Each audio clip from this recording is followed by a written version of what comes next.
যদি 7 স্টার 1 সমান 64 এবং 3 স্টার 9 সমান 144 হয় তবে 5 স্টার 6 এর মান কত হবে? এই ধরনের অঙ্কগুলো কিন্তু চাকরির পরীক্ষার জন্য ভীষণ প্রয়োজনীয়। দেখো 7 আছে মানে 7 আছে, স্টার দিয়ে 1 আছে, সমান আছে কত? 64।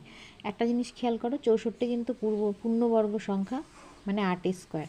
দেখো 8টাকে আমি এভাবে লিখতে পারি, এখানে যে 7 আর 1 আছে, দেখো 7 আর 1 যোগ করলে 8 হচ্ছে তার স্কোয়ার। আবার দেখো 9 যোগ স্টার কত আছে? 144। 144 মানে 12 স্কোয়ার। 12কে আমি লিখতে পারি 3 যোগ 9 তার স্কোয়ার। তাহলে সহজেই নিয়মটা বুঝতে পেরেছো। এখানে যে সংখ্যা দুটো আছে তাদের যোগ করে বর্গ করে ডান পাশে এসছে। তাহলে বের করতে বলেছে 5 স্টার 6। তাহলে কি করব? 5 যোগ 6 করে নিলাম তার বর্গ, 5 আর 6 যোগ করে 11 তার বর্গ, অর্থাৎ